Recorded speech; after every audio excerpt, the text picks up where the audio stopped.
Hello everyone, welcome back to my YouTube channel English Delight with Anju. Guys, 5 advanced English structure है मेरे पास में, जैसा कि आप थंबनेल में देख पा रहे हैं. गाइस, इनको मैं इनका मीनिंग बताऊंगी कि एग्जैक्ट मीनिंग क्या है, इनका स्ट्रक्चर क्या है सेंटेंस में यूज करने का, मतलब आप कैसे यूज करेंगे इनको. और उसके साथ में मैंने चार इनके एग्जाम्पल्स लिए हैं, English and Hindi both. Okay guys, so stay connected till the end. ज़्यादा वीडियो लंबा नहीं है, छोटा सा वीडियो है, और अगर गाइस पूरा देखेंगे तो बहुत बेनिफिशियल ये होगा वीडियो हमारे लिए. तो चलिए without further ado let's get started. First guys, as expected. Hindi मतलब है जैसा उम्मीद थी. एज एक्सपेक्टेड, जैसे कि किसी ने बोला उसने वैसा ही किया जैसा कि उम्मीद थी. She did as expected. ठीक है, तो इस तरीके के जो एक्सप्रेशन होते हैं वो इसमें आते हैं एज एक्सपेक्टेड. चलिए और डिटेल में देखते हैं. मीनिंग है something happened the way it was anticipated or as per expectations. anticipated मतलब जैसा कि तय था वैसा ही, जैसा कि एक्सपेक्टेशन था वैसा ही हुआ. ठीक है, इसका स्ट्रक्चर है subject plus verb plus as expected. चलिए एग्जांपल्स देखते हैं. फर्स्ट एग्जाम्पल है as expected she won the competition. जैसा उम्मीद थी उसने प्रतियोगिता जीत ली. विन की second form won, second form है ये. ठीक है, वॉन. सेकेंड एग्जाम्पल है the movie was boring as expected. Film उबाऊ थी जैसा उम्मीद थी, मतलब जैसा कि उम्मीद थी लोग उसके बारे में सोच रहे थे कि ये मूवी भाई बोरिंग होगी, तो वैसा ही एक्चुअल में भी हुआ. The movie was boring as expected. Third example है guys, she reacted angrily as expected. जैसा उम्मीद थी उसने गुस्से से प्रतिक्रिया दी.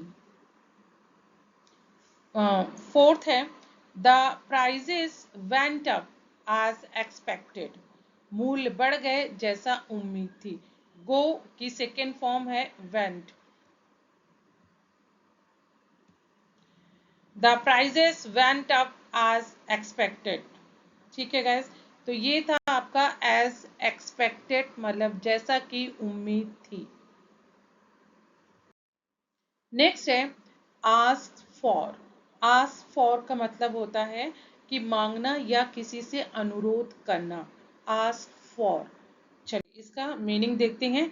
It means that you want someone to give you something.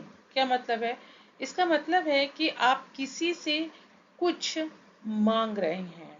ठीक है, टू यू वॉन्ट, आप चाहते हैं समवन किसी से, टू गिव यू समथिंग मतलब आपको कुछ दिया जाए.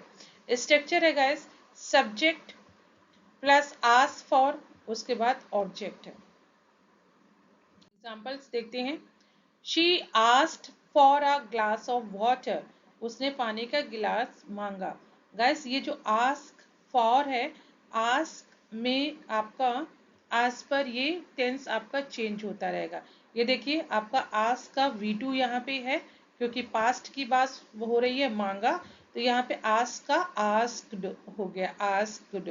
अगर आप इसको प्रेजेंट कंटिन्यूअस में यूज करेंगे तो आस्किंग हो जाएगा. सेकेंड है I asked for help but no one came. मैंने मदद मांगी लेकिन कोई नहीं आया. ठीक है, कम का सेकेंड फॉर्म केम. थर्ड एग्जाम्पल है did you ask for the bill. क्या तुमने बिल मांगा. गैस याद रखिए जहां भी डिड आएगा वहां पे आपका वर्ब की फर्स्ट फॉर्म आएगी, तो ये आस्क फर्स्ट फॉर्म में आया है. फोर्थ एग्जाम्पल है ही always ask for more money. वो हमेशा और पैसे मांगता है.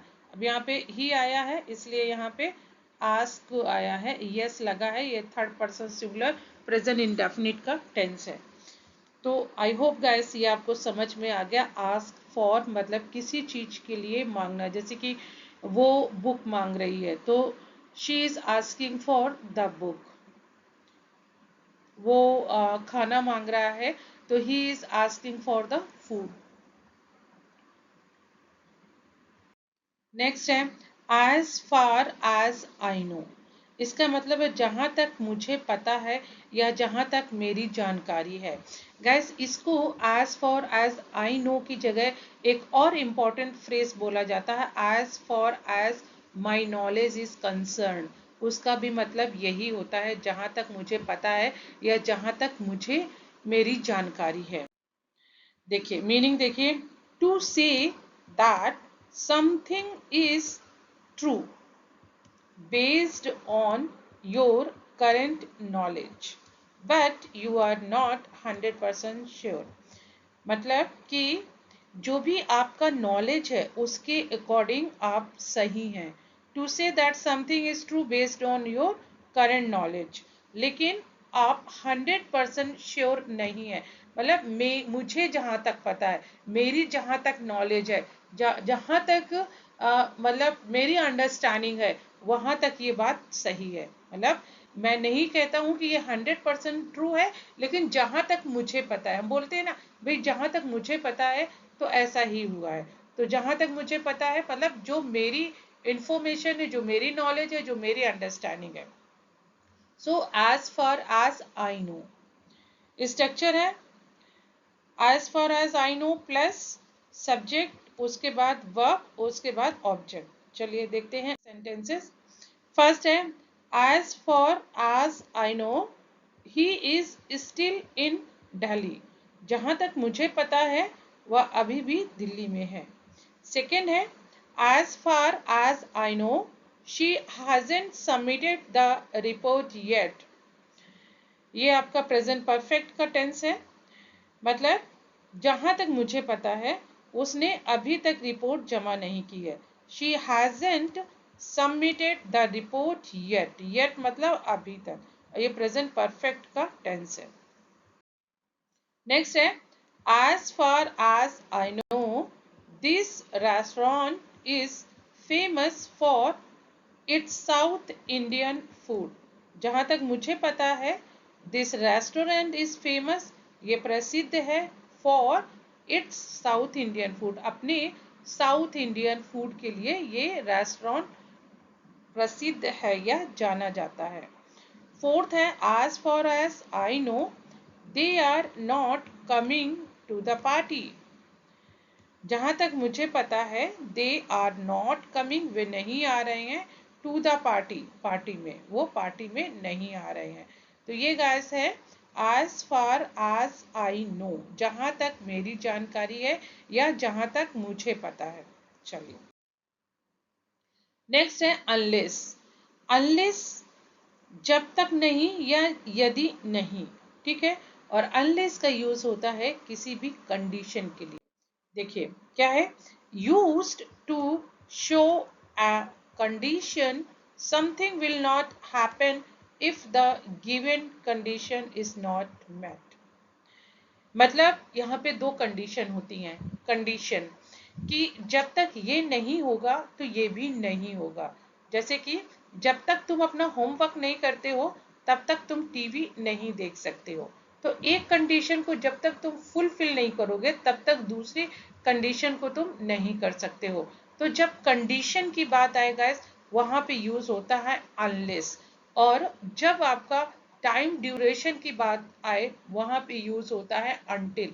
अनटिल भी मैंने लिया है नेक्स्ट स्लाइड में, उस तब हम देख लेंगे अनटिल।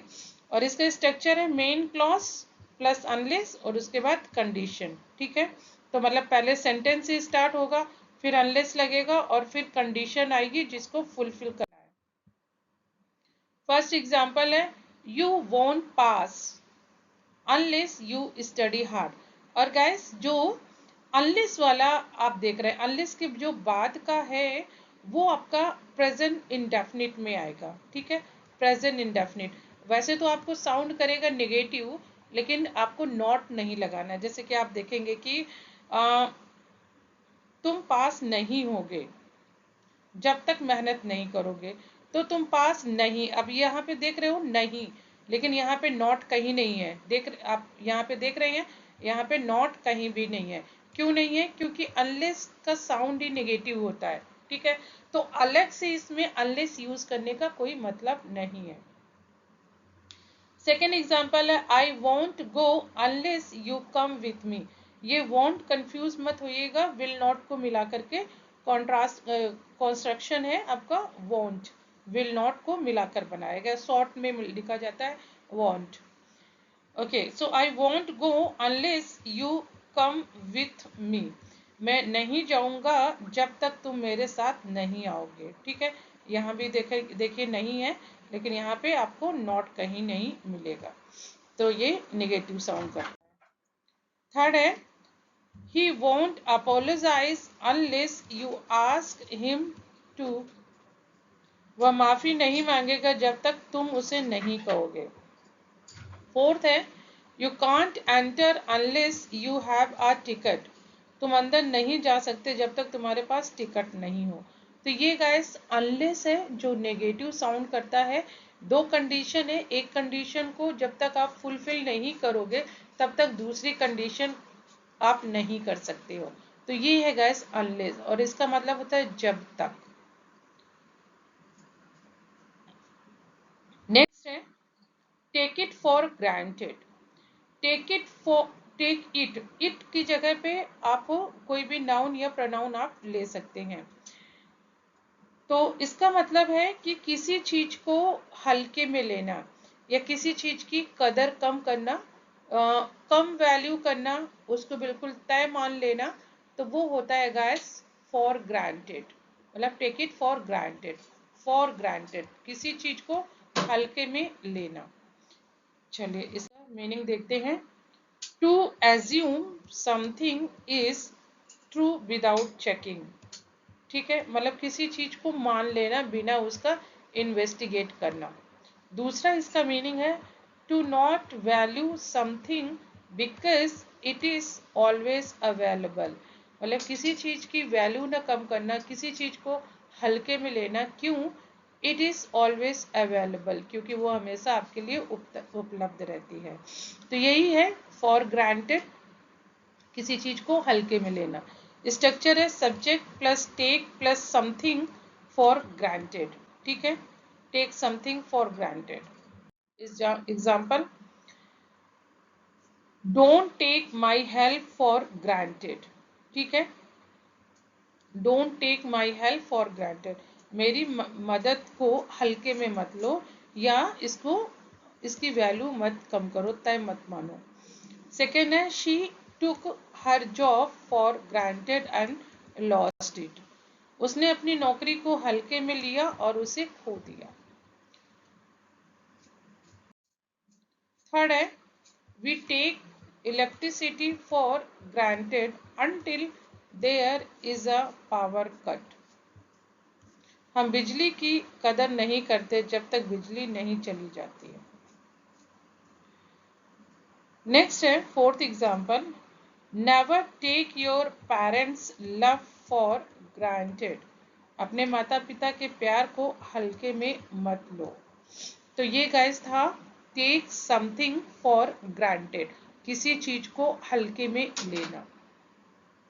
आगे बढ़ते हैं। Even by mistake. Even by mistake का मतलब होता है गलती से भी नहीं, गलती से भी नहीं।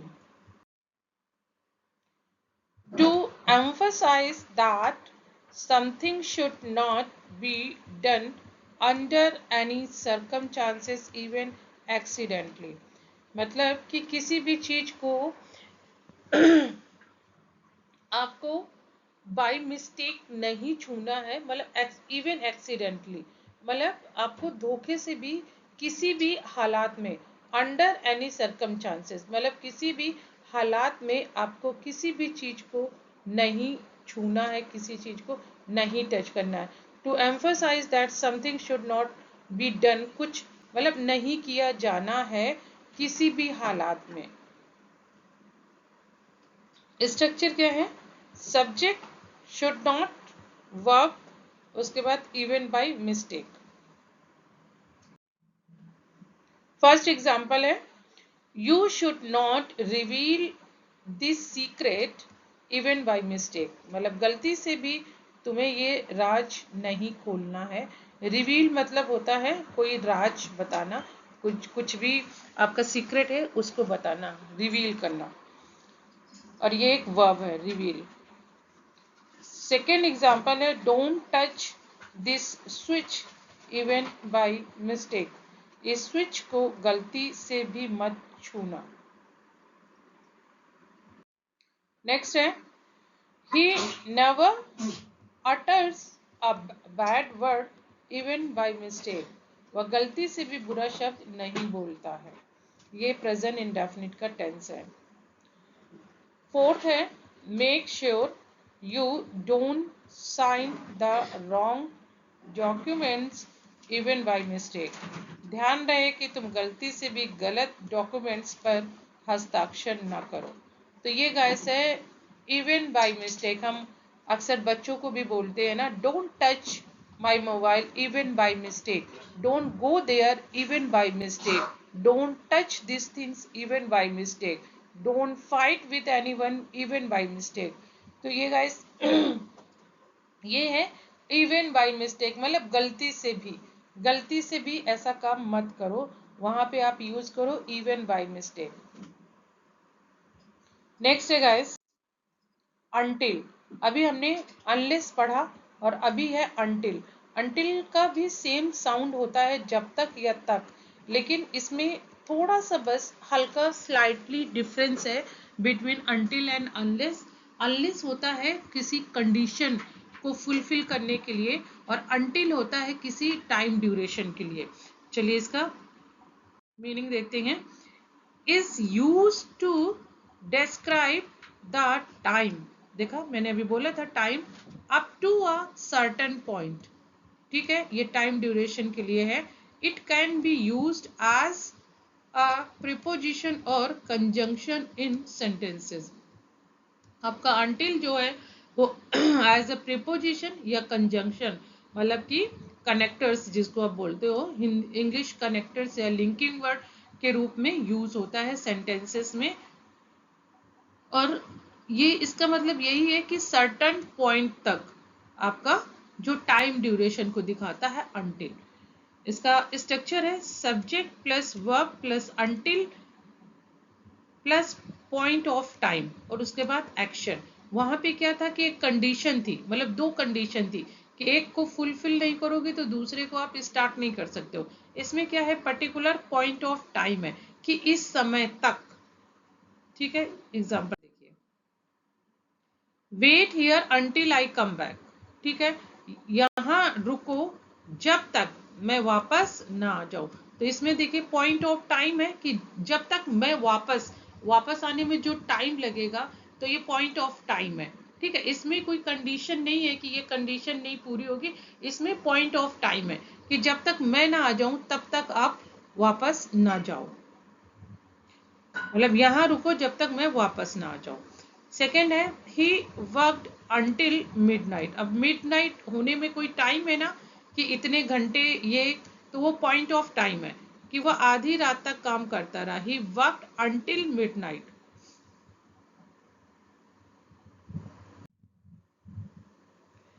थर्ड है she won't leave until she gets an answer, मतलब वह तब तक नहीं जाएगी जब तक उसे जवाब नहीं मिल जाता है। फोर्थ है keep practising until you master it, अभ्यास करते रहो जब तक तुम्हें इसमें निपुण ना हो जाओ। आप इंग्लिश को बोल सकते हैं कि keep practising until you master English, master in English. तो ये गाइस आज का एडवांस इंग्लिश स्ट्रक्चर्स थे। आई होप ये आपके लिए बहुत ज़्यादा फ्रूटफुल होंगे गाइस। आप यूज़ कीजिए, आप स्टार्ट कीजिए इनको यूज़ करना अपने स्पोकन में। तो गाइस मिलती हूँ नेक्स्ट वीडियो में। अगर वीडियो पसंद आए तो प्लीज़ लाइक कीजिएगा अपना आंसर दीजिएगा कमेंट बॉक्स में। Thank you guys.